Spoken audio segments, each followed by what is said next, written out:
Hi everyone, my name is Anoosha Syed. I'm a children's book author, illustrator, character designer, and educator. And this year, 2025, marks my 10-year anniversary as a professional artist. I graduated way back in 2015. I was 22, I had no clue what I was doing, and I was just trying to find some way to make art my career. Since then, I've illustrated over 40 books, worked with clients like Disney, Netflix, and Google, done gallery shows, launched a YouTube channel, became a published author, and more recently, a mom. And while all of that might sound like a straight line of progression, it really was not. My career was filled with plenty of ups and downs, and I really want to take you through the entire journey, from being a confused student to slowly growing my career, burning out, bouncing back, and now entering a whole new phase of life as a creative parent. So in this video, I want to take you guys year by year of my whole career timeline and how I got here. This is going to be a really long video, so brace yourself. Why am I making this video? I personally feel that, a lot of people will ask me, how did I start my career? How did I end up being the artist that I am today? And I always love hearing about people's art career journeys because honestly, there is no one way to be a professional, creative, working artist. There really isn't. Like some people will go the traditional route and go to school and they'll have a very tech kind of timeline. But in most cases, that's not what happens.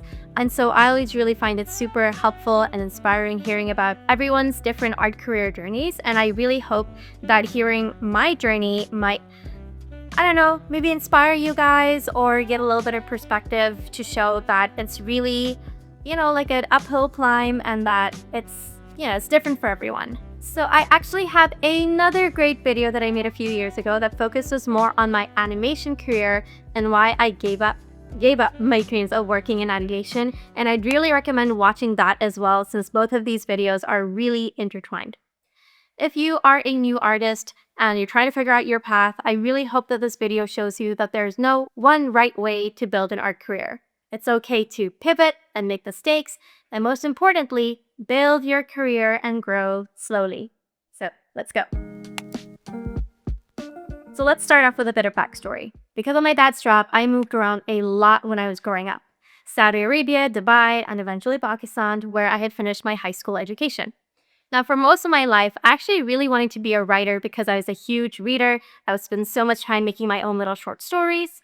And like most kids, I also really liked drawing, but I was not good at it. I just happened to go to a very small school where there wasn't really a good focus on the arts, and very few people could draw, so just by default, I became the art kid. Being a big fish in a small pond really makes you overconfident about your skills, but it was very much needed for me. Now, before I started 11th grade, I went to a summer program at the University of Arts London, and it was the first time that I was surrounded by other artists. I was so inspired, and I saw what an art career could actually look like. Because before this, I had no idea but this was an actual career option for me because of the culture that I grew up in. And so I decided that I wanted to work in animation and be a character designer. My parents were not thrilled about that idea. And so even though I had really wanted to go to art school, the compromise they made was me going to the American University of Sharjah, where my sister was studying, to study visual communication, which was basically doing logos and branding, and I hated it. I dropped out after one semester and moved back home, and I did a gap semester where I became more and more convinced that I wanted to pursue the arts. So then my dad's job moved us to Switzerland, and it was a very small French-speaking town called Lausanne.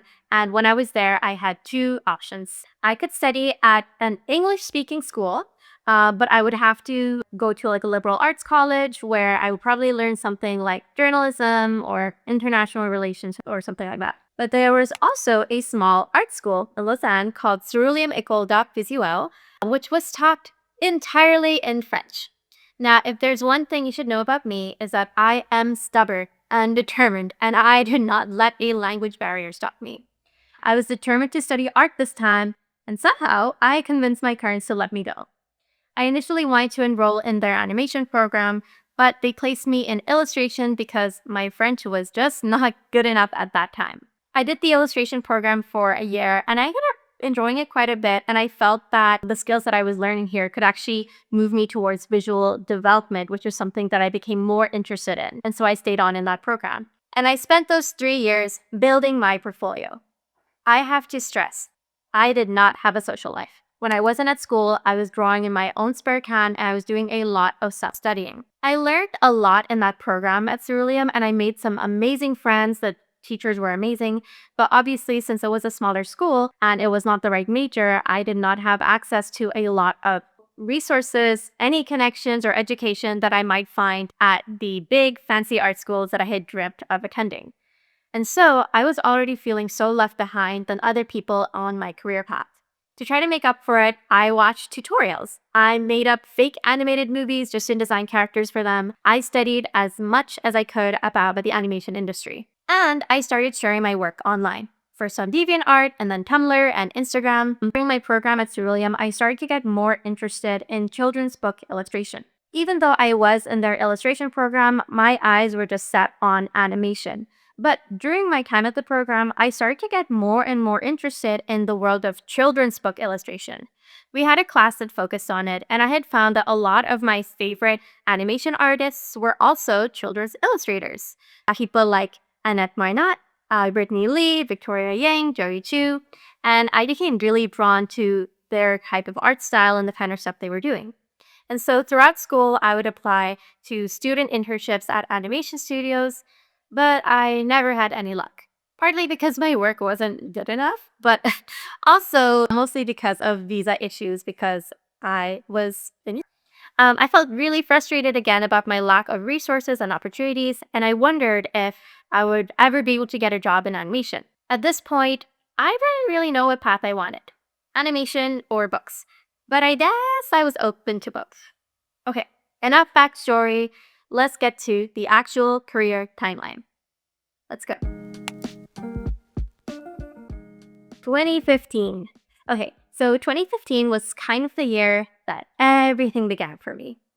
For my school's final thesis project, I pushed myself to write and illustrate a whole picture book called Chip and the Rainy Day. It was an amazing exercise to get some experience and also ended up being a really great portfolio piece to show off my illustration skills, especially these new picture book skills that I was developing. I also got a mentorship with illustrator Meg Hunt through a program called Motivardi. Over several months, she guided me towards my goals in animation, and I created a visual development portfolio using an original idea that I came up with. This was all done in my spare time, by the way. In my last few months of school, we also went to the Bologna Children's Book Fair with my class, which was my first time being immersed in the publishing world.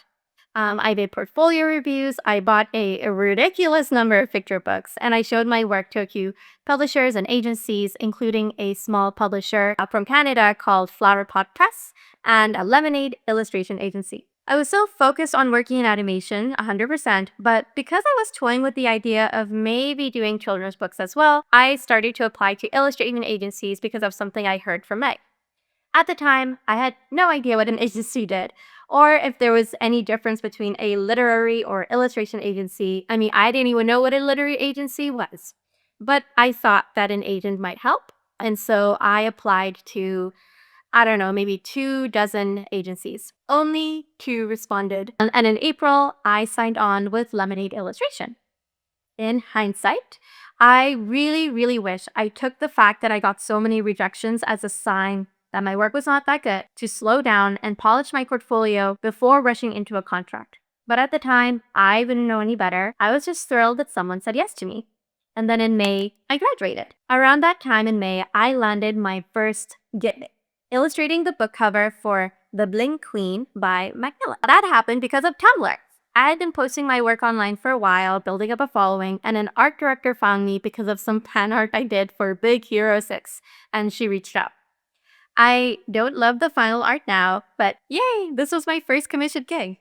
Because of the work that I did for my thesis, over the summer, I got a short-term job at a local Swiss indie game studio called Sunnyside Games. I was creating characters and locations for a mobile game, and it was my first proper studio experience. Honestly, it was a really great stepping stone between student life and studio life. In July, Lemonade got me my first picture book gig, Busy Noisy School. a board book with Cottage Door Press. And I cannot emphasize enough how lucky I was that this book was basically training wheels. I've never experienced this for another book, but the art director sent me roughs for every page. I just had to draw over them in my style, and it was weird, and I would hate having an assignment like that now. But it gave me the structure that I needed while I was still figuring out this picture book thing. In August, my family moved to Canada. So not only was I navigating a whole new career fresh out of school, I was navigating a brand new country, culture, and an art scene. I was essentially starting from scratch with zero connections and resources that I might have built up when I was in school. But I was excited because Toronto does have a really great animation industry. I started applying to a bunch of places with the VizDev portfolio that I made with my hunt. That month, my agency said that Target was interested in working with me on a project. I was over the moon. This was a cool gig with a huge pride, and I felt that this could be my big break. Now, before we got started, the Target team wanted to set up an introduction call to just go over the project, right? However, because of miscommunication about the schedule and the time difference between my London-based agency and me, I ended up missing the call. I tried to recover it, but I was ghosted by the client and ended up losing the project. I felt so awful. I was so worried that I missed my big chance and I'd never get a client like this again and I'd be blacklisted by Target. And this moment actually haunted me for years and years and years. And I always beat myself up over, what happened and that this was the one that got away. Okay. Then in October, I got my first animation gig at Industrial Brothers, a small studio in Toronto. I was working full-time on a preschool show as a general designer, doing characters, props, locations, title cards, basically anything and everything. At this point, I was officially working 9 to 5 at the studio, but then also freelancing at night. I had a 1.5 hour commute to downtown Toronto, then I would come home, eat dinner, and work on time projects, sometimes until midnight and beyond. I had so much energy back then. I had no idea how unsustainable that was, but I was just so determined to build momentum. Like a lot of new artists, I had this fear that if I slowed down or I said no to things, the offers would just stop. And that's basically what 2015 was for me. A lot of yes. Yes to my first agent. Yes to every freelance gig. Yes to a full-time job. It was exhausting, but also exciting. Okay, so now it's 2016. In February, I got my second board book, Little Witch's Zoom and Broom, again with Cottage Door Press. This was another training wheels kind of book, super guided, pretty straightforward. I felt a lot more confident this time around, like, okay, I'm kind of getting the hang of things now. I forgot to put my earrings on. But then things started to get intense. In March, I started working on my first chapter book for Macmillan called Book Girl. This was all black and white line art, and it was really fun trying out a different. In April, I was offered a 4-book deal for an early reader series called Hag the Pet Sitter. And because it was 4 books, the small publisher offered the biggest advance I had seen yet. In hindsight, the pay was actually really low once you split it between the books, especially for the amount of work that I'd be doing. The deadlines were tight, and I'd be working on 2 books at the same time. They weren't the best conditions, but I figured that, hey, this is what publishing is, right? Like, I didn't know any better, so I signed on. And it was brutal, because remember, I was still working at Industrial Brothers full-time with my law commute.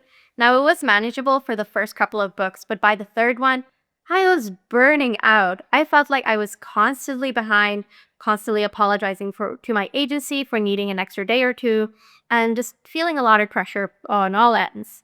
But I didn't want to be seen as unreliable, and I didn't want to lose the momentum that I had worked so hard for or be seen as unprofessional.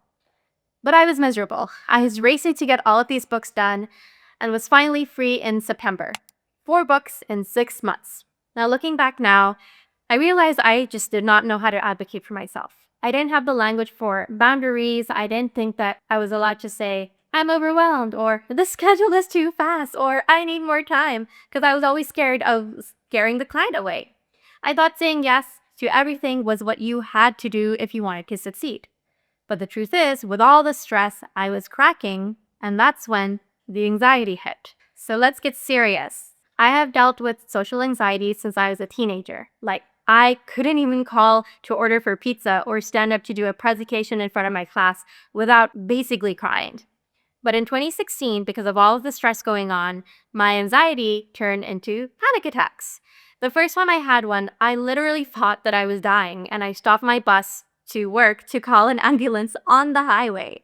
And at a certain point, I started having panic attacks every single day and every night before falling asleep. It was really, really bad. I couldn't sleep, I couldn't relax, I kept taking a lot of sick days at work, and so after a year at my job in October, I decided not to renew my contract at Industrial Brothers and made the choice to leave my studio job and take a break. That same month, my agency told me that the publisher for Hank the Pet Sitter wanted me to do 4 more books in the series, so 8 books in total. And honestly, I really didn't want to do them. I was already exhausted, my mental health was getting worse, and I could feel myself starting to kind of resent drawing. But I didn't feel like I could say no, especially since I had just left my animation job. And so I initially did reject the offer and said that it wouldn't work with my schedule. But they really wanted to keep the same illustrator for the series and offered to move the schedule to next year. And I felt a little pressure since I didn't have, an excuse to say no, and they were going out of their way for me. And so I said yes. I figured this could be a problem for future Anoosha. And then in November, very interestingly enough, I got an email from Flower Pot Press. Now, if you remember, I had talked to them back at the Bologna Children's Book Fair like a year and a half ago. And I had shown, like, it had done a portfolio review and everything, and they liked my work. But yeah, after such a long time, they reached out for a book project called How I Did It. This one. And so I want to sidetrack for a second. The reason this book is so interesting and why I have 2 copies is that this is the original book that I worked on way back in 2016, 2017. And this came out because it was a small publisher and I never saw it in any store. Like, it was a pretty small production. And I thought, okay, whatever, I was able to get this copy off of Amazon, but I never saw it anywhere.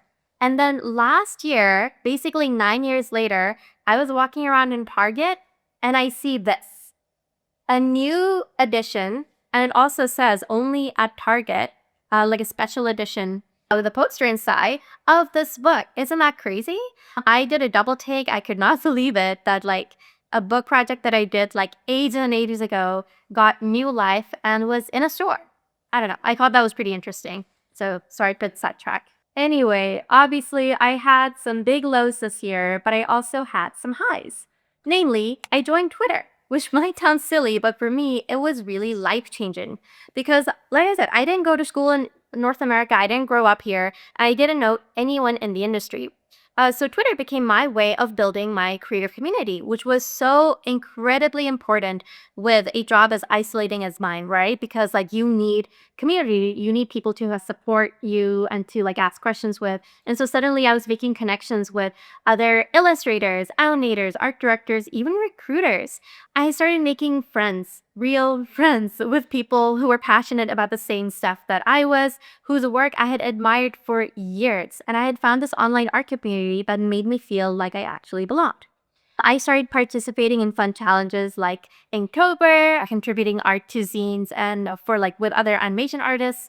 And for the first time, I wasn't just watching the industry from the outside, I was in it. And so in November, I worked up the courage to table at CTN Animation Expo in LA. It was my first ever convention, and I had sold prints and artwork in person, and I met a bunch of my online friends. I did portfolio reviews, and I even networked with recruiters. It was such a great experience. I got a lot of business cards from studios who were actually interested in my artwork. It was overwhelming and exciting, and I hope that I might even find my next animation job through my connections here. In December, I got an offer to work on 3 board books based on Christmas holidays. Another fast, low-paying project. And as a side note, the reason I don't have anything to show you here is because I had no idea these books exist. I don't know who the publisher was. I don't know where it was sold. I don't even have copies because Lemonade never gave author copies for any of my projects to them. I had to buy all of them. I just know that someone once spotted them at Dollarama years and years ago. So if any of you guys have any info on any of these books, please let me know. 2017. Thanks to my networking at CTN, I started getting small freelance gigs for animation. I got the chance to do work for Disney Junior, PBS, and for Netflix's Chip and Potato. These were short term projects where I helped to explore character designs for preschool TV shows doing visual development. It wasn't much, but at least it was a foot in the door. I also was contacted for a freelance gig for Nickelodeon to create some designs for Blue for their new Blue's Clues show. This was a dream gig, and I was so incredibly excited until they realized I was Canadian, and they weren't able to work with international artists and had to back out of the project with me. And I was devastated and frustrated because this was a recurring thing in my career where I felt like there was this glass wall separating me from potential opportunities because I didn't have access to the same resources that my colleagues in the US did. At CTN, I was also connected with Boom Studios, a comic publisher that does a lot of IP projects. Through them, I illustrated a mini comic for Over the Garden Wall and one for Adventure Time. I also participated in a few fanzines and group art books with my online friends. I also had my art featured in a couple of gallery shows, like Grey Art Lab and Q-Pop, after submitting to their call to art. This was the year of the chapter book for me. In January, I got an offer to work on a chapter book series with Disney Publishing called The Daring Dreamer Girls. I had drawn some modern Disney princess fan art that ended up getting pretty viral, and the art director saw it and reached out to me for this gig. I ended up doing 3 books in the series between 2017 until the end of 2019. In April, I started working on the second Bug Girl book. And even though I was getting decently consistent publishing work, the novelty was starting to lose a bit of interest. I really wasn't passionate about some of these books I was working on, and the rush schedules and the heavy workloads really were not helping. Meanwhile, I was doing everything I could to land a full-time job in animation again. I had spent the past year building up my portfolio, making new personal pieces, and applying to every studio that I could find. But nothing. I would get a few freelance gigs for short projects with studios like DreamWorks TV, and I once got a test for a prop designer position on the Owl House, but nothing led to an actual job. I kept applying, I kept cold emailing, and still just reduction after reduction.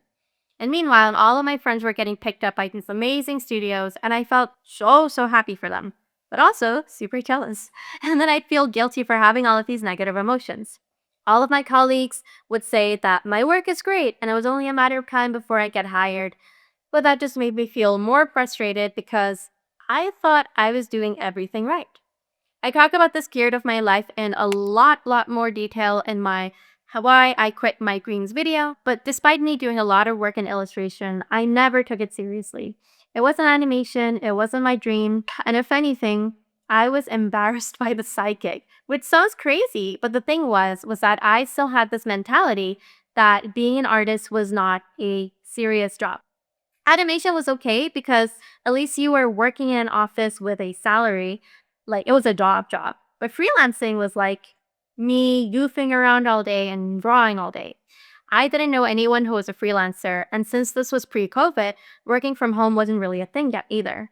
So to me, all of this illustration work that I was doing was not me running a successful freelance business and being a business owner, but it was just fluff. So I didn't take it seriously and I just kept pursuing animation. Speaking of illustration, in September, I got an offer to work with Quirk Publishing. This was an unusual project because they had a series of nonfiction books called Kid Legends, and they wanted me to illustrate the latest one called Kid Scientists. Because this was an established series for the previous illustrator, I would have to try to emulate the style of that guy. But honestly, I did not enjoy drawing in this style. It was a huge challenge, and by the end of it, I was totally drained. I did something like 100 spot illustrations for this book, everything from portraits to diagrams to historical reenactments, and it required a lot of research, which I guess is not my thing. I had to make sure I was accurately illustrating real scientists, inventions, and settings, all while staying on model on someone else's style. But I took on the project because this came with the highest advance I had seen so far, like quadruple of what any other book that I'd done so far in my career. Now, since then, I've gotten other offers to work on IP projects, intellectual property, like a picture book from Nickelodeon, for example, for one of their shows, where I would have to work in a very specific and sometimes strict style. And I learned to pass on those jobs because although some people are really great at being style chameleons, I hated it. So later, when I was asked to work on the next book in the Kid Legend series, I said no. Now, the funny thing is that Kid Scientist is actually one of the very few books I've done that has earned out its advance where I'm able to start getting royalties. And I ended up getting pretty decent royalties every year. The reason why I have this, I think this is Greek translation is because this book has gotten like so many international translations that none of my other books have gotten, to the point I love that I get like these different translations. But yeah, because of all these royalties, maybe I should have continued the series, right? In September, the consequences of my actions finally caught up to me. It was time to work on the next four Hank the Pet Sitter books. Now, I had grown a lot as an artist in the years since I had initially accepted the job, and I also started to see that I could be getting paid more for my work after seeing, what my other projects were paying me. And I started working on the series. And I have to stress, I was miserable. And somewhere in the middle of all this stress and chaos, I started a podcast. But because of all of the spare time that I had with my unemployment and because I was pretty depressed, I was playing Overwatch almost every night with my friend and fellow artist, Vicky Sai. We would yap for hours complaining about work and our art school experiences. And one day we were like, wait, should we record this? And so we did. And that's how our podcast, The Art Corner, was born. We wanted it to be a space where artists could hear the real behind the scenes of freelance life, about the stuff that we wish we'd learned in art school. So we alternated the episodes between interviews with artists and then a topic of the day. We had Loish on for our first episode, which was a really big deal. Vicky was the heart of the podcast. She was the one who came up with the interview questions and would be so vulnerable. And she was really good at talking about the emotional side of art creation, which I'm not good at.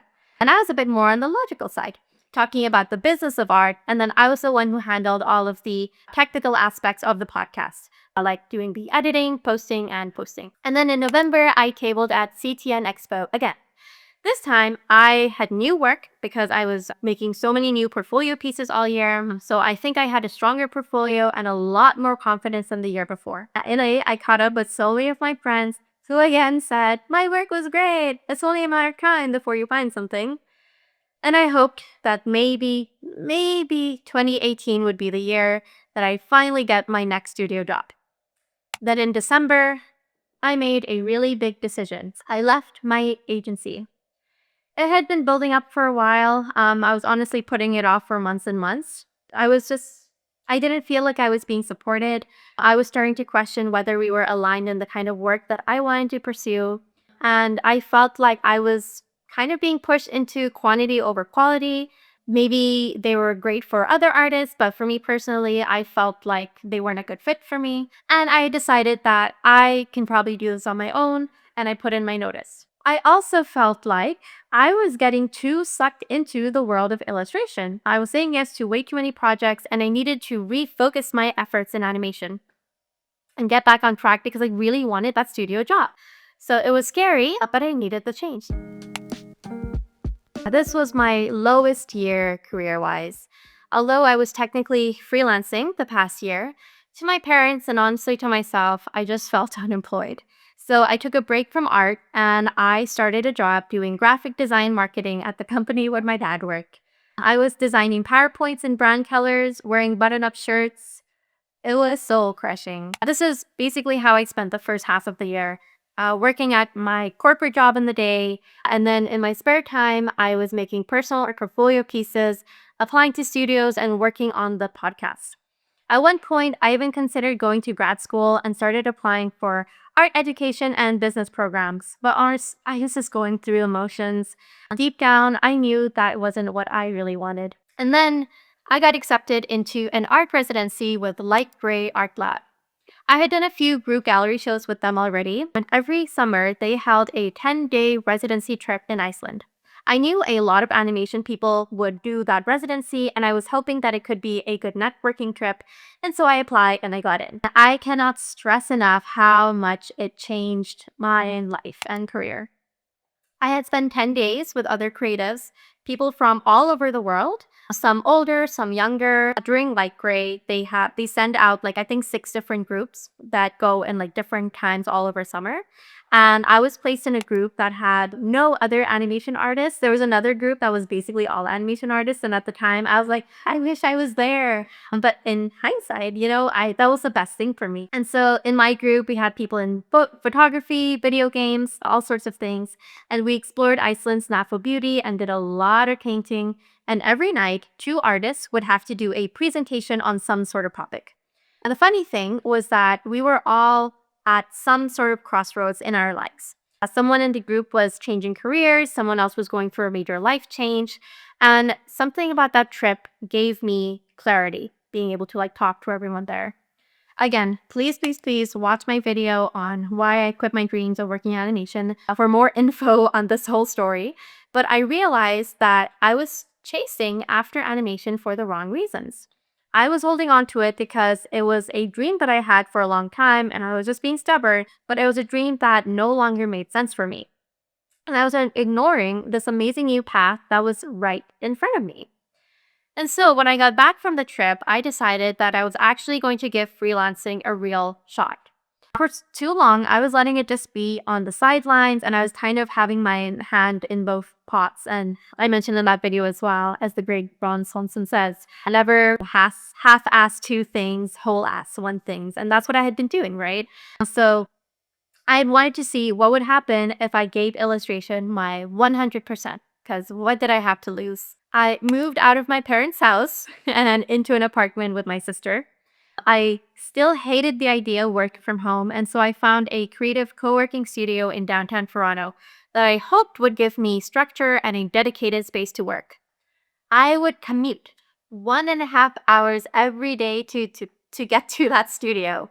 Willingly. I did that willingly. I cannot believe I did that. I just hated being in the suburbs so much. From there, I started cold emailing people, just like anyone who I did want to work with. I reached out to Owl Crate. They were a subscription box company for kids focused on sending themed book boxes. And I landed a freelance job illustrating their monthly postcards and enamel pins. It was a really fun gig I did for like a year and a half, and it became a nice bit of consistent income doing that monthly for them. And then I got offered my first big book, The Lockwood Style, published by Simon & Schuster under their new imprint, Castellan Reads. This was the first project I took on after committing to illustration full-time, and it felt like the kind of book that I'd always dreamed of making. Beautiful, meaningful, and cultural. One of the things that I mentioned in my dreams video is that I was frustrated with animation was that you're working in a team environment, you're working to create someone else's vision, which is great. But I had so many stories I wanted to tell. I had so many personal, I don't know, experiences, right? Because it's so hard to see me as a Pakistani Muslim woman seeing stories of mine on the big screen and be working on a team. I didn't have the power to do anything about it. But getting the chance to work on a book like Bilal Paksal was so meaningful, creating something that was really speaking to my culture and my experience. This was also a big five publisher. Simon & Schuster is a major publisher, which meant that I was finally seeing a good advance for a book project after 4-ish years of working in the industry. While I was working on Bilal Paksal, the author's agent reached out to me and noticed that I was not represented by anyone. She had asked if I was looking for a literary agent. Now, I had kind of sworn off of agents after my last experience, and I was determined to do it alone. I was convinced that all agents were not good, but she really believed in me, and we had some great conversations, and ultimately, she won me over. And so I signed on with my second agent, a Taylor at Full Circle Literary, and I'm so glad I did. Immediately, I started to see what a good agent could do. How she advocated for me and supported me, believed in my art, and negotiated my deals to be better instead of just taking the first offer that a publisher gave, which is obviously going to favor them. Soon after signing with her, she got me the cover job for Other Words for Home, which later became a Newbery Honor Book. Even cooler, my art for that book was selected for the Society of Illustrators annual exhibition, the first time my work had ever been formally recognized. I did CTN again this year in November, and while I was a bit nervous to go back as a failure, I found that people were really excited for me and my new career path. I was finally starting to take my business seriously. In November, I officially incorporated my freelance business, calling it the Art of Foxbill Inc. And that was a huge step for me. And it made my silly little doodling business feel like an actual legitimate business. Even though the actual logistics of it, like bookkeeping and taxes and dealing with government forms, made me want to scream because I'm not a numbers person at all. Things were finally starting to turn around. 2019. Okay, so coming into 2019, I was honestly feeling really, really good for the first time in a while. I had finally fully committed to freelancing. I had a new agent who was amazing. And even though I was still figuring things out, I finally felt like I had some momentum. Now, from this point on in the video, I am just going to mention very notable projects that come up, but because I don't want this to get super long, but you can assume that there are various picture books and client work happening throughout the timeline that I'm not going to mention. Me and Vicky, unfortunately, decided to end the podcast because by this point, we were both so busy with our work that it became hard to schedule anything. In January, I got this incredible offer to illustrate a celebrity book project called I Am Perfectly Designed, written by Karama Brown and his son Jason Brown from Queer Eye. And the way I got this gig was actually through Twitter. The art director had posted a call for artists looking for someone who was good at drawing plants. I responded and I shared my portfolio, not thinking I was going to get in. She brought me onto the book. I must have made an impression on the art director because in July, that same art director asked if I would work on a chapter book series. Now, after Hank the Pet Sitter, Daring Heroes Club, and Bug Girl, I was done with series. I was sick and tired of them, and the idea of being stuck in another contract was already stressing me out. I was ready to say no, but when I read the manuscript, I changed my mind. It was so sweet and different from all of my other projects, so I ended up signing on to it, and I work on Monster and Boy on these 3 books from 2019 to 2021. Because I was really starting to come into my own style and discovering my voice, my work started attracting a lot of attention from animation studios. They wanted someone with a strong creative voice for visual development work. So even though I never got hired full-time anywhere, I started to get freelance development gigs from studios like DreamWorks and PBS and Warner Brothers and Netflix. So freelancing was actually working out better for me than full-time ever had once I began embracing my own path and my strengths. Because studios were seeing me thrive in this niche I made and were seeking me out for my style and vision. I was also doing a ton of conventions this year. In May, I tabled at TCAP, the Toronto Comic Arts Festival, and that was a really nice local show. In September, I did Lightbox Expo, a new animation-focused convention. I was even invited to do a panel talking about my experience working as a picture book illustrator with 2 other illustrators, and it was so surreal because it was the first time I was being treated as someone with expertise, like someone who actually had something valuable to share. And then in October, I tabled at New York Comic Con, which was absolutely massive and the biggest convention I had ever done. It was exhausting. New York Comic Con is 4 days long and it is packed and overwhelming. But it was so cool because New York is such a publishing hub. I met a lot of art directors and editors and got a bunch of business cards, and almost every single editor I talked to asked me, "Hey, when are you going to write your own book?" And that was it. Because even though I was really proud of the work that I was doing as an illustrator, there was this part of me that wanted to do more. As you remember, this was my first dream, right? When I was a little kid, I wanted to write stories. But over time, I had thought that this wasn't for me, that I couldn't be a writer. After I graduated and I had my Chip and the Rainy Day story that I did for my thesis, I have asked Lemonade, like, hey, do you think we could try to publish it? But they weren't really helpful with that.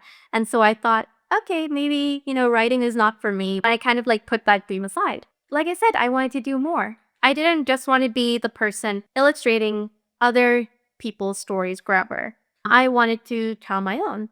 And so that summer in 2019, in between all of my client work, I started writing and trying to come up with some story ideas. But then my agent ended up going on maternity leave towards the end of the year, and I got busy with client work, so my writing project kind of got put on pause for a while. Now, the end of 2019 was a little bittersweet. In November, I'm Perfectly Designed came out. Since it was a celebrity project, it had a really quick turnaround, and it was so crazy seeing it on shelves so soon after finishing it. I had my very first author illustrator event at a local bookstore, and it happened to be on my birthday. It should have been this magical moment, of me celebrating my new book. And then I had like all of these, like, imagining like all these people coming up and I'd be signing all these books.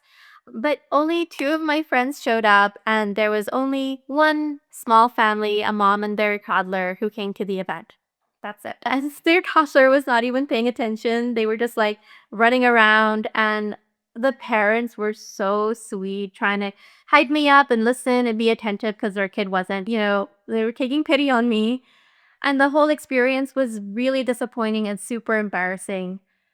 And honestly, it hit me pretty hard because this was another event in a long line of moments the past few years where I realized that just how invisible illustrators can be in the publishing world. Because I had seen so many instances where no one would mention the illustrator in interviews or from media. The authors would often forget to tag the artist, and we don't get invited to festivals or full visits. Sometimes illustrators get cut out from the cover of the book, and then all the credit goes to the author, even though the artist does 50% or more of the work in a picture book. And so that's when I really started thinking about writing my own stories, because I didn't want to be just the illustrator anymore. I wanted to create the stories and to have a voice in these projects and to be recognized as a creator. And so even though 2019 had a lot of amazing moments, like my engagement, it also ended with this feeling of, okay, it's time to do more and take a little more control of my career and my future. I had a feeling that 2020 was going to be my year. At the start of the year in 2020, I had finally figured out a freelance rhythm that worked. I was juggling book projects and character design gigs and working from my downtown co-working studio that I found. Now, personally, I've always struggled with freelancing. I hate working from home, and the lack of structure isn't great for me. But I finally felt like I had a rhythm and I was figuring things out and I had a good routine. I felt like things were moving forward, like I was growing, like everything I was doing was going right. In January, I was approached for a graphic novel, adapting a previously written novel. It seemed so cool and exciting, and initially I was ready to sign on. But as I was doing their initial test pages, I felt so overwhelmed. I had no idea what I was doing, and I realized that graphic novels are a completely different ballgame than picture books. I didn't feel prepared to do a whole book, let alone these test pages, especially with all my other work going on. So I ended up declining the offer. In February, I was invited to do a guest artist talk at Max the Mutt, which was a local Toronto animation school. It seemed crazy that I was being approached for something like this, and I prepped for this very extensively. I made a big, fancy presentation on how to start a freelance illustration career. The visit was a hit, and I realized I really like teaching, and I thought maybe I could do more of it, and I was excited about the idea of doing school visits and maybe even teaching one day. And then in March, the pandemic hit. Everything shut down. My co-working studio was closed. My wedding, that was supposed to be in July, was up in the air. All of my travel and convention plans were canceled. I was stuck at home, anxious, and creatively blocked. I had been so excited to do all of these speaking visits, and now I didn't know what to do with this fancy little presentation I made. So I launched a YouTube channel. This was something I'd been thinking about doing for years, and I always talked about it, especially because I had so much fun with the podcast. I had already been giving a lot of advice to DMs and talks, and I wanted a space to share all the things that I wish I had known early in my career because, as you guys have been listening, I made a lot of stumbles. So using the talking points in the presentation, I started with two videos. How to start an illustration career, part 1 and part 2. I set up my iPhone on a stack of books, sat in my little apartment bedroom, and filmed my first two YouTube videos. I had no lighting setup, no good mic, no editing knowledge at all, and even though it was super rough at first, I ended up loving it. I love the process of scripting videos and filming and editing and sharing them with people. And more than that, I love hearing from artists, beginners, students, people from all over the world who said that my videos were helping them. In April, I was approached by Marvel for another graphic novel. And this was a dream project. I really, really wanted to make this one work. Yes, this was going to be hard to learn something new, even though it was a graphic novel. But I thought that, okay, for this one, I will learn as I go. But I knew I had my wedding coming up and I was already working on a bunch of book projects. And a graphic novel was a really big commitment. This just couldn't work out, and I was so sad. So this year was also full of rejections and missed projects. There was a celebrity book project that I really wanted to work on, but because the project would be running through my wedding, I had to say no to that. There was a book series for Disney where I did a bunch of tests for, and then they ghosted me. There's a freelance gig with Nickelodeon again who came to me, and I told them, hey, you know I'm Canadian, right? Can I work with you still? And they were like, oh, wait, sorry, it's like you're Canadians, never mind. It was so disappointing, especially since so many of these were green gigs. And I always wondered, like, would these have been my big break? Have I missed out on something? But then in May, Jim Huber from Penguin Writing House reached out to me for a project. He had wanted to work with me for a while and was working on a graphic novel book for The Last Kids on Earth, a book series. This was going to be an anthology book of short stories illustrated by different artists, and he wanted me to do one of the short stories. I was hesitant at first since this was a very action packed comic, and I didn't know if that was really my thing. But I love a challenge, and more importantly, since it was a small comic, I thought this would be a good way for me to get a bit of experience with graphic novels. And most importantly, I had never worked with Penguin Random House before, and I wanted to get my foot in the door with them for my submission. Because in the summer, my agent came back from her maternity leave, and it was time to pick up where we left off with my manuscripts. All summer, I re-edited my books and I created some of my book journeys. I had been doing some freelance work with the studio Atomic Cartoons for a couple of years, and in August, they asked if I would want a full-time position on a new show that they were working on as a lead designer. Now, I was already super busy with my work, but this sounded like an amazing opportunity, a full-time position, especially since I would have such strong creative control on what the show would look like as the lead. And best of all, since we were all under lockdown, this was going to be a work-from-home position, so I could stay in Toronto and not move to Vancouver. And more importantly, I would have the flexibility to keep working on the freelance stuff. Oh, hey, this is Anoosha cutting in for a quick second. You might notice the outfit change. One thing that I forgot to mention is that Bilal Kukstal was actually nominated for an award and won the ALA honor at the ALA Awards. But because of the pandemic, the whole ceremony was virtual. And at the time, because I didn't know anything about the illustration industry, I didn't realize this was a big deal. Like the ALA Awards are actually really huge because it was all virtual. Like I didn't realize it. So I wish I had taken the time to like enjoy it a little bit more. But yeah, won my first award. In September, I had my small COVID wedding, and then it was back to work. Sadly, in October, I was let go from the animation job. There wasn't anything wrong with me or my work, but the show just ended up going in a different direction. Like I said, this was the year of reductions. In November, we sent my book pitches out. Me and my agent made a list of 10 publishers to send my submissions to. I figured it would take months to hear back if anyone was even interested. But within days, I had an offer from Penguin Random House. They wanted to buy both That's Not My Name and Lost Stick, and I knew right away that I wanted to work with them.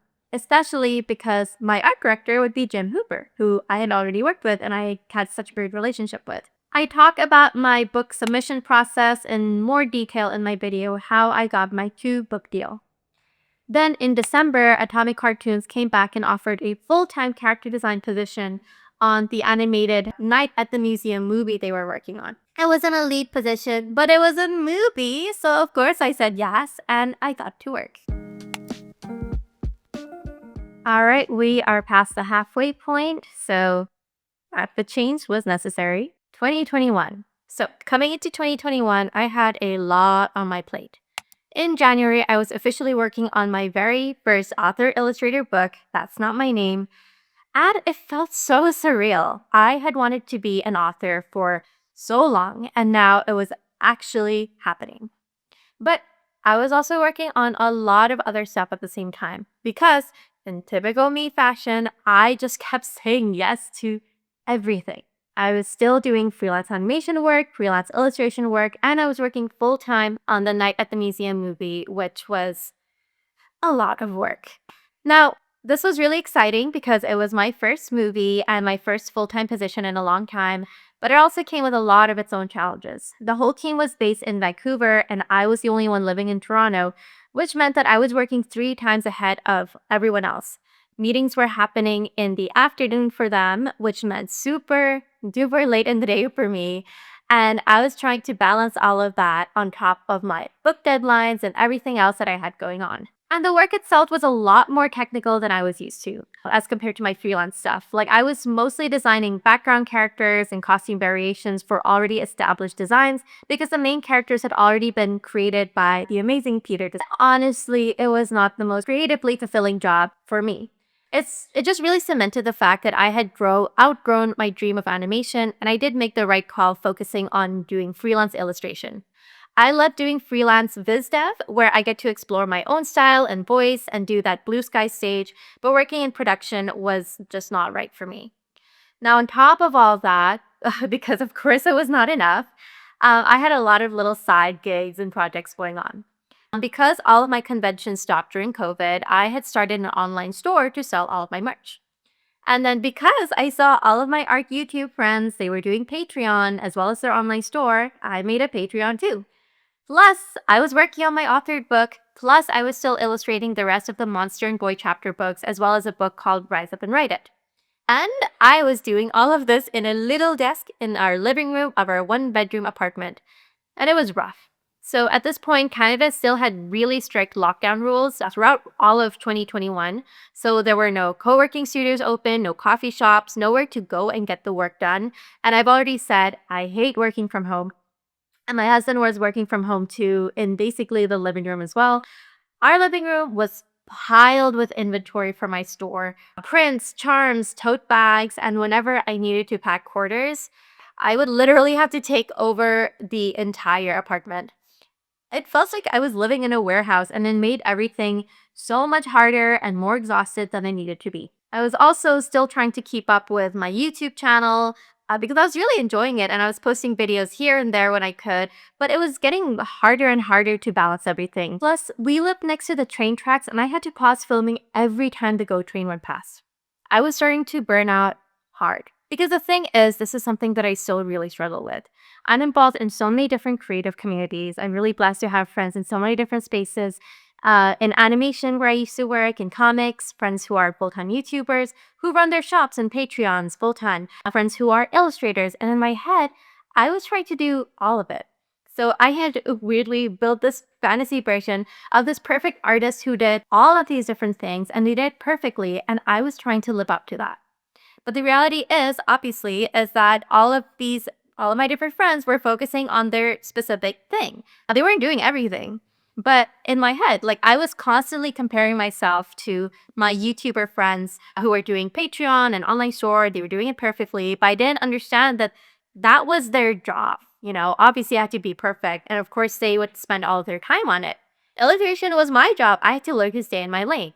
And so essentially, I was doing 5 full-time jobs at once. And even though things looked great from the outside, I was miserable. Drawing didn't feel fun anymore, and it was work, obviously, but it was work I was starting to hate. Like, I was just ticking boxes and meeting deadlines and picking the most obvious, easiest choices for my illustrations because I didn't have time to be experimental or thoughtful. I just had to get everything done, and I was going through the motions. My art really suffered for it. And it got so bad that I started dreading sitting down to draw, and that was when I knew I needed a real break. Now, you'll notice that for this 2021, I didn't list out what happened month to month because honestly, it was just a blur. I was just going through the motions. It was not a fun time. I was miserable.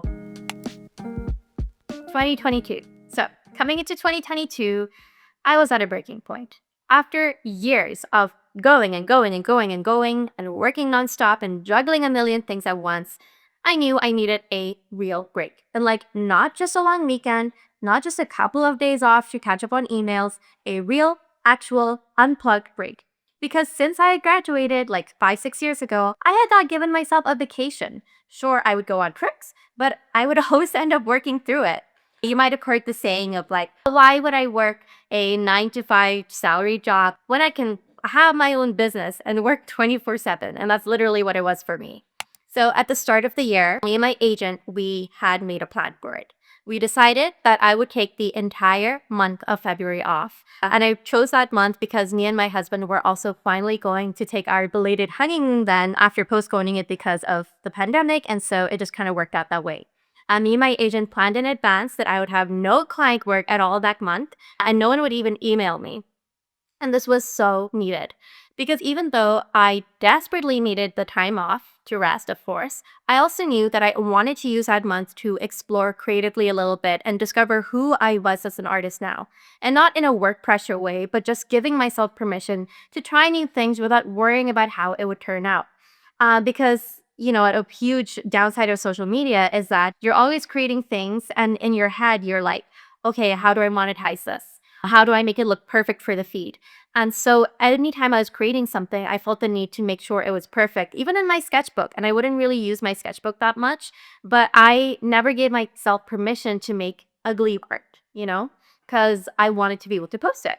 Now, this was all very important because back in 2021, a Gallery Nucleus reached out to me with two amazing opportunities. Now, if you don't know this, Gallery Nucleus is an incredible LA-based gallery that focuses a lot on doing collaborations with animated movies and the local animation scene. And so I had already done a couple of group shows with them, like their annual Disney travel poster series exhibition. And then I did like a Mulan anniversary show and an Incredibles tribute show. And so they had offered to host my book launch event for the release of That's Not My Name in the summer. And then the other thing, and this really floored me, was that they invited me to have a solo exhibition. And without even thinking about it, I was like, yeah, sure. But the catch was that all of the work had to be traditional media, which was terrifying because up until then, I had been fully a digital artist since high school. But you know me, I'm a say yes and figure it out later kind of person. And so I had to learn how to paint. And so February became this amazing month of creative play. Before we went on the honeymoon, I started experimenting with gouache and just testing things out, trying not to take myself too seriously. And I had no idea what I was doing, and I was so frustrated that I couldn't make my art look like my digital paintings. It was really frustrating, but then when we went on our trip, I brought a little travel sketchbook with me, and that was when I really fell in love with painting again. I wasn't trying to make portfolio pieces, I wasn't trying to make anything perfect. I was just creating for the sake of creating, just letting my mind wander and not letting the perfectionist side of me get in the way.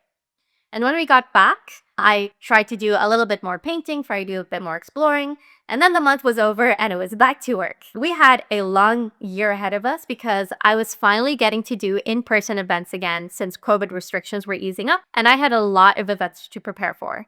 I did TCAP again in May, and it was so fun being able to table again and sell my new merch. At this point, I had ended up closing my online store because I realized that as much as I love designing products, I hate packing and shipping them. If you take anything away from this whole series, is that as you can see, I love to try a lot of new things. I'll attempt a lot of stuff, but I'll also give things up very easily. And I hope that you take that as a good thing because especially in the freelance side of things, you never know if you're gonna like something unless you try it. But it's also okay if you don't like it and you give up on it. There were a lot of other little side gigs that I tried that I didn't mention here. For a moment, I tried streaming on Twitch. I tried making my own earrings, like the ones I'm wearing right now. That was awful. I'm never doing that again. In June, I got a studio space in a shared artist studio because I was so sick and tired of working in my cramped living room, and now I finally had room to work and explore. So at this point, I was illustrating on a picture book and a board book, and I started work on my next author book, Lost It, the one over here. And then finally, in July, That's Not My Name came out. And to celebrate the launch, we went to California, and I had my book launch event at Gallery Nucleus. And we also did a little road trip from LA to San Francisco, where I did bookstore readings and signings, and this was one of the happiest parts of my career. Just getting to meet readers and sign books and be around people again after so long was so great. And then as soon as we got back home, it was August, and it was full speed ahead on preparing for my solo show. because I realized I had like 6 weeks to finish all the paintings for it and I needed like 21 pieces. And somehow I actually pulled it off because it was actually good. I had such a tight deadline because it meant that I didn't have time to be precious about anything. I just had to paint without thinking about it. Sometimes I would do one piece a day, sometimes two if I was feeling ambitious. And in the middle of all of this, in September, I had my second wedding. Because we had such a small event during COVID, me and my husband wanted to do a proper celebration with all of our friends and family 2 years later when we were old news. And then the next day, after the wedding, it was back to work on painting until I mailed everything up. Did I get a break after? Nope, because right after, I had to work and prep for Lightbox Expo in October. And Lightbox was amazing. So this was my first big convention after 2 years, post YouTube. So a lot more people this time around recognized me and saw me as the illustrator that I am now. And it was so surreal and wonderful meeting so many artists who I was fans of and students who are now fan of me, who have been following and supporting my work. I also did a talk for Procreate at the convention, which was one of the proudest moments of my career because a few years prior, like the idea of standing on a stage and talking to a crowd would have given me a full-blown panic attack. But now I was doing it and enjoying it. And I realized, like, looking at the room, and I remembered what it was like to be fresh out of school and walking around with my portfolio. And I couldn't believe that I was a professional now and had come so far. While I was in LA for Lightbox, I had also had the opening of my gallery nucleus solo show, and it was everything that I could have hoped for. We had a really great turnout. We had a line outside the door, and we even sold a few paintings. And most importantly, I was just so grateful to my friends and the artist community for showing up and supporting me. It meant so, so much. Around this time, I also found out that my book, That's Not My Name, was nominated for the Blue Spruce Award with the Force of Reading. Force of Reading is Canada's largest recreational reading program where students across Canada would read the selected books and the students would pick the winner. This was so incredible to hear. When I came back from LA in November, I had to immediately start working on the final art for Lost Stick. It got set aside because all of the other pressing things that came in the way, but now I was left with less than 3 months to finish the art. And although I was initially going to do it digitally, I still had that high from making all of the traditional paintings, and I thought, what if I illustrate this one traditionally? What if? I had no idea if I could do it, and it was a horrible idea since I had barely had enough time to work on the book. But again, I love a challenge. Then in December, my holiday collaboration with Target launched. What? Okay, so, da da da da. Back in the end of 2021, Target reached out for me to work on their annual Christmas time artist collaboration that they do. Now, if you remember, Target had always been the one that got away way back at the start of my career, and I had missed out on that Target project because of communication issues with my old agent, and this had haunted me for years, but now I finally got a second chance. And this time, it was a full-blown holiday collection. Like, I did wrapping paper, gift bags, greeting cards, boxes, ornaments. And it was so special to see it all come together and have my art in stores. Now, I actually never got to see the display in person because I was in Canada, but just knowing like the art was out there and that everyday people were shopping and getting it was incredible. Actually, still get messages 3 years later from people saying that they use my wrapping paper this year or that they still have my gift box that they use for like their trinkets and stuff. 2022 was a huge year for me. Low-key, I feel like I peaked then. That was the year that I broke out, I took a break, fell back in love with painting, launched my first book, did my first solo show, worked with a dream client, and it felt like a whole new era in my career. 2023. So coming into 2023, I was riding the high of everything that had happened the year before, and I was feeling really creatively energized. And this was supposed to be the year where I leaned even more to traditional painting because after Lost Stick, I fell in love with it. So I was going to be working on 2 books this year. Sorry Sisters was the first one, and then the other was Salt Princess, my third author-illustrator book. And I had decided that both of them were going to be fully traditionally illustrated. And for a while, I really thought that I could handle it. At the start of the year, I was working on both projects at the same time. But pretty quickly, I realized that I was trying to juggle 2 traditional projects, and that was just not going to work. Painting takes way more time than the digital process that I have, especially because I wanted these books to be my best work yet. And splitting my energy was just making the project suffer. So I made the decision to work on Sorry Sisters first, get that done properly, and then move on to Salt Princess afterwards. Sorry Sisters was a really special book because, it's like about a sibling dynamic and a South Asian fashion, and I decided to do it using tissue paper collage, which was really fun but way harder than I expected. Now, because of my Force of Reading nomination, I was suddenly being invited to do school visits all over the Toronto area. In 2023, I ended up doing 33 visits, which was so much fun. Being able to interact with the kids was amazing, but more importantly, being able to share my book, That's Not My Name. I found myself doing a lot of schools with a diverse student body, and I could see that my story was making an actual difference and giving them the confidence to stand up to their name. In May, Force of Reading had their award ceremony, and my book ended up winning the honor. I don't know if you can see it, but my award is over there. In between working on Sorry Sisters over the summer, I took an online course to study Mughal era miniature painting because I was super heavily inspired by the art style and I thought it could really help with the direction that my art was taking now, especially for Soul Princess. And then around September, after handing in the final art for Sorry Sisters, I finally got to working on Salt Princess. I had half the time I originally had to work with because of my missteps, but I was confident that I could get it done. And at first, it was Rick. The early paintings that I made for the book were some of the best work that I'd ever done, and I was really putting my all into every page, paying attention to the tiniest little details, feeling so proud of how it was turning out. But then, just a little bit after starting the book, I found out I was pregnant. By the way, this is why you haven't seen a video for me in like over a year. I was busy being pregnant and having a newborn. Sorry about that. Obviously, we were so happy.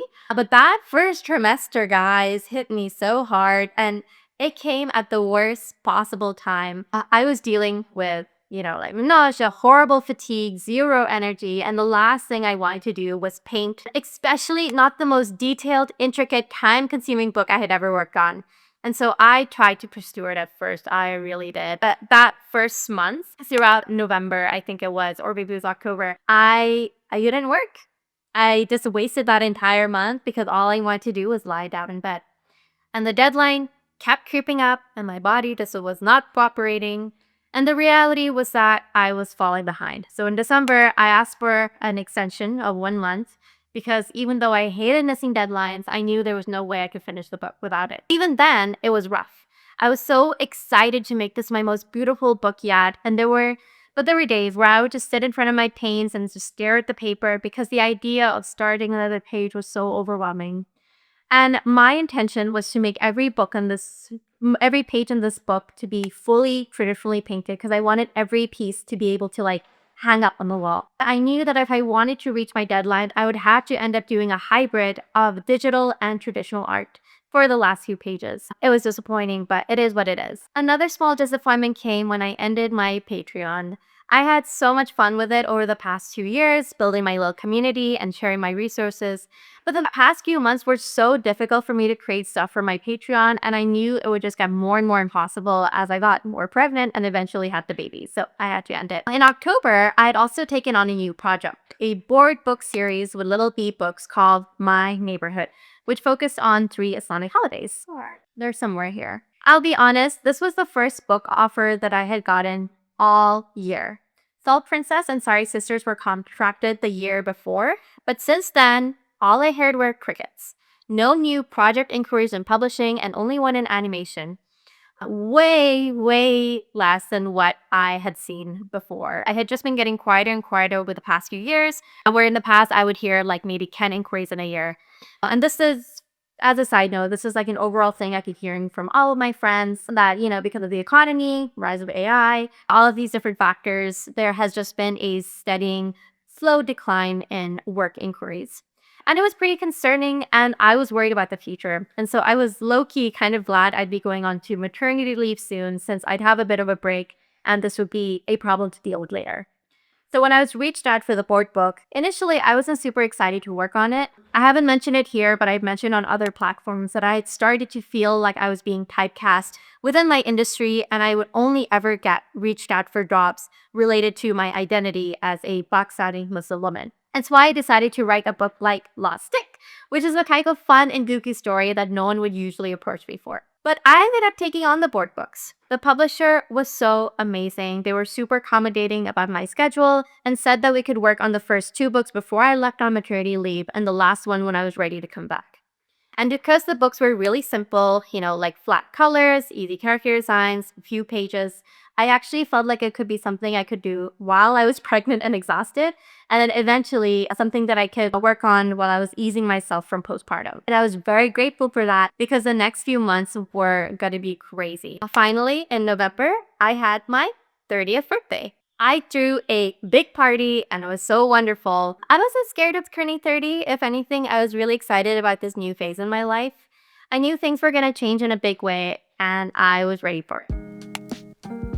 2024. So, coming to 2024, I had a very different mindset than usual. This was going to be the year that changed my life forever. I was pregnant and I was getting very close to my third trimester, and I had made the decision that once I hit that point, I was going to officially start my maternity leave and basically take the rest of the year off. Which meant that the first few months of the year was all about wrapping up everything that I possibly could before my break happened. And thankfully, all of my publishers were so flexible and accommodating about my situation. We all worked really hard together to hit those deadlines. I finished Salt Princess by January, and even though it wasn't the smooth, joyful painting experience I imagined when I first pitched the idea, I'm still pretty proud of the work that I did. By March, I also finished up the two board books for Little Bee Books, excited for Eve and Friday Fun, and submitted everything just in time before I went on leave. That month, in March, my second authored book, Lost Stick, came out. It was anticlimactic. The release was such a stark difference to That's Not My Name, which that book had a ton of buzz and events surrounding it and became quite popular, especially for back to school. But Lost Stick was kind of an underdog, note the pun. The book was really different from my usual stuff, and it clearly was not as popular. I had wanted to do a lot of events and school visits like I did last year for Name, but I was just so exhausted, and so I did a small reading and that was it. After that, I just became a potato. The third trimester hit hard, all the exhaustion, pains, whatever. I didn't have it in me to do anything but wait for the baby to arrive. And then when July came, the baby was born, and then suddenly it was full-on newborn chaos. And after that, it was a blur. Just survival mode, feeding, schedules, sleepless nights, yada, yada, yada. Work was the absolute last thing on my mind for a good long while. But of course, because I'm me, after a few months, the itch to work came back. After 4 months in October, I started to ease back into work with the last book in the My Neighborhood series, and I started with the sketches for that. That month, I also found out that Lost Stick was nominated for the Force of Reading Award again. I was so happy to hear that there was love for my book out there. With my last nomination for Name, I had gotten a lot of school visits, and I was expecting it for Stick. But there was nothing. Instead of 33 visits that I did the year before, I think I did 4. What happened? I realized it was becoming clear to me that the industry was changing. Illustration increase had slowed way down, not just for me, but across the board. The economy was rough. Publishing budgets were getting tighter, AI was looming over everything, and clients were either taking fewer risks or trying to pay less way more than they used to. And then with schools, with the rise of book bans and everything was just getting so complicated. And even though that was hard to watch, in a way, it made my decision way easier. I knew that moving forward, I needed to focus on my own stories because that was a part of my career that I could actually control and gave me the flexibility to have shorter hours and work alongside my baby. And that's the most fulfilling part for me. So in November, I sat down and wrote a brand new author-illustrator manuscript called Love in Every Language, my 4th book and a sequel to That's Not My Name. And I submitted it to my team at Penguin Random House, who loved it. And then in December, I quietly started working on a huge project behind the scenes, a full rebrand and a website redesign. Because after 10 years in the industry, I realized that the branding that I had was something that I kind of quickly threw together back in 2018 without a lot of thought. And it just didn't feel like me anymore. Because I'm not just an illustrator now, I am an author. I'm an educator. I'm a speaker. I'm a content creator, even though I kind of hate that word. I wear a lot of different hats now, and I wanted my new brand to reflect that. This was my year. It wasn't flashy, but it was meaningful in its own way. And it set the foundation of what the next chapter of my life was going to look like. So, coming into 2025, at the start of the year in January, I had decided that 6 months of maternity leave was enough. I felt like, I was starting to get a little bit of routine back. I was starting to feel a little bit like myself again. And honestly, the baby seemed like he was starting to figure things out too. So I was like, okay, you know what? I think I'm ready to officially go back to work. And I'm a workaholic, guys. I have this itch to create and I didn't want to fall behind. And so I did in the most classic overambitious Anoosha way possible. I started the working on the final art for the My Neighborhood board book. At the same time, I was working on editing the manuscript for Love in Every Language. And then, right when I already had a full plate, Crocodile Creek, a puzzle company that I had worked with a few years earlier, came with a project for like surface illustration. I just love, I can't say no to things. And surface illustration is something that I'm really interested in after working with Target. And it's like a new area of my career that I'd love to break into. And I thought this would be a really good opportunity for me to like get more portfolio pieces. And so, despite my lack of time, I said yes, because of course I did. Plus, I was invited to Butler University in February to give 2 keynotes, and I had to prepare for that too. So, those first 3 months, January to March, were hell. Because even though I had thought I figured out my whole work life balance thing, suddenly my baby was crawling and mobile and into everything and needed so much attention. And I don't know what I was thinking, trying to work at the exact same pace I used to, even though I have a tenth of the time. I was essentially trying to juggle 2 full-time jobs, full-time parenting and full-time freelance work. And because I wasn't willing to sacrifice time with my baby, I wasn't willing to sacrifice the quality of my work either. The thing that suffered was me, my mental health, my physical health. Everything just took a hit. I was constantly rushing, constantly exhausted, constantly feeling I was barely keeping up. But somehow, by the end of March, I got everything done. And then in April, I hit a wall. And I had to face a lot of hard feelings. Feelings of frustration that I can't work the way that I used to. Feelings of grief about how much slower my career is moving now. Feelings of guilt that I have all of these big dreams and goals, but I know that for the next few years, they're probably going to be on hold. And it was really difficult, like talking to other moms who are, they dread going back to work because, they don't like their jobs and like they want to be with their baby all the time. And then here I am with the flexibility to be at home and I want to work, like I felt like so much guilt, like you can't win. But talking with other creative moms who really helped me, especially freelance moms, and it opened my eyes. And little by little, I'm trying to reframe it that this isn't a failure. It is just a different season of my life right now. It's not forever. My baby's not going to be a baby forever. And if right now it looks like me working on 1 book a year instead of 5, if it looks like me working slower, taking smaller steps towards my goal, and instead of sprinting towards them, then that's okay. Because my life is bigger than my career right now, and that's not something to be ashamed of. It's something to be proud of. And so I'm still figuring things out. You might have heard throughout this video little snippets of my baby making noises, crying. I really want to get back into YouTube. I have like so many ambitions and things, but I'm still trying to figure out how to balance everything. And so if you guys had any advice for me, please let me know. The last update that I have for you is that Salt Princess came out back in April, and that was a lot of fun. I wasn't able to have like my big event for Lost Stick, but I really want to do something for Salt Princess. And initially, I had so many ideas for like, oh, I'm going to have it at like a big hall. I'm going to have like customized cookies. I'm going to have like activities and do all of this and that. I had so many big plans. And of course, like, what was I thinking? I don't have time for this. And so little by little, it got simpler and simpler. And eventually, I ended up doing it at a Muslim-owned cafe. And I kept it decently small. I was so nervous. I thought no one was going to show up to the event. I thought that it was going to be such a fail. I was thinking back to my first my first illustrator event for I Am Perfectly Designed way back in 2018, 2019, where basically no one showed up. And I was worried this was going to happen again. But my Dallas community showed up. It was such an amazing time, and it was The room was absolutely packed.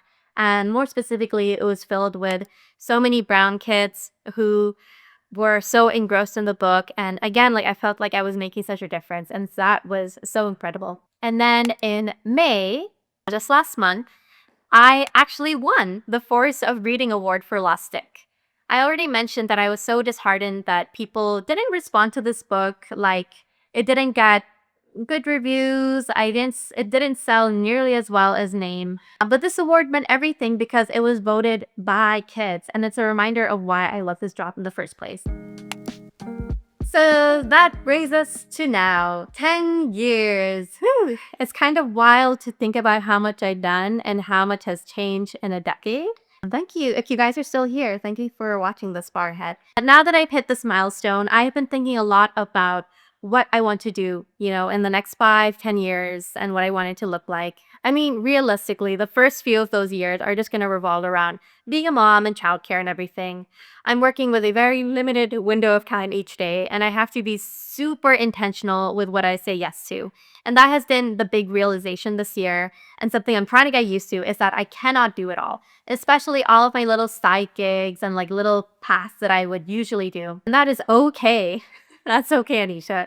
I just have to do what makes sense for me in this season of my life. So, what do I want? I think more than anything, I want to keep telling my own stories. I would love to write one book a year. I think that feels like a manageable goal.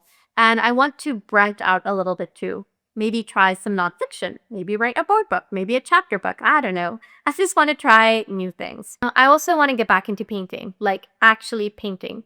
The work that I did for Gallery New Place in 2022 sparked something in me, and I haven't painted for myself in a long time. I'd love to have another solo show one day, maybe even bigger than the last one was, since I haven't painted in like a year and a half now. I don't really know what my style is. I feel like I have changed a lot as a person and my art hasn't caught up with that yet. And I'm excited to see what my next, path of like my art looks like. And then on the teaching side of things, I have really fallen in love with helping other artists. I have given a lot of school talks and presentations. And just earlier this year, like I said, I gave my first keynote at a university. I'm going to be doing another one at Ringling at the end of this year. And this has been one of my most fulfilling experiences, being able to help people out. And so I want to keep exploring that, doing more guest talks, public speaking. Eventually, I would love to create an online course, something that can help people build a sustainable art career from the ground up. I am still a huge proponent of free, accessible education. I mean, that's why I did this YouTube channel. That's why I have my Substack and why I've been doing this for years and years and years, because I didn't have any of that when I was starting my career. And I really wish I did, because I would have not done so many of these little missteps. But I'm working with limited time now. And I also know that this is something that a lot of you guys have been asking for people who want just something a little bit more personalized, a little bit more one-on-one, I guess. So on that note, I'm also starting mentorships soon, like art consulting. So this would be portfolio reviews, one-on-one coaching, that kind of thing that I'm really excited about. Again, if this is if you want to sit down with me and help you figure it out one-on-one. And if you're interested in this, you can sign up on my website, anooshasyed.com, for more information. And if I'm really dreaming big, this is going to sound kind of stupid, but I want to be a household name. I know that sounds really cheesy, but when I think about all of the illustrators who are known and celebrated, the ones that schools bring up, the ones that get invited to big events, the ones that like everyone just talks about, I'll be honest, most of them are white, most of them are men. And I just think that I want to be that name for someone else. I want kids who are Pakistani, Muslim, or from immigrant backgrounds, or just kids who never see themselves in books. I want them to see me and know that it's possible, and that they belong here too. And then on a personal level, I just want my life to feel balanced. That is something that I have always struggled with. I take on way too much. I don't know how to say no. I'm always hustling.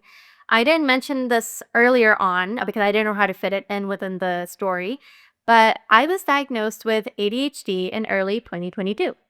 And it explains so much about how I work. Just the lack of routine, the hyper focus, the constant need to chase something new.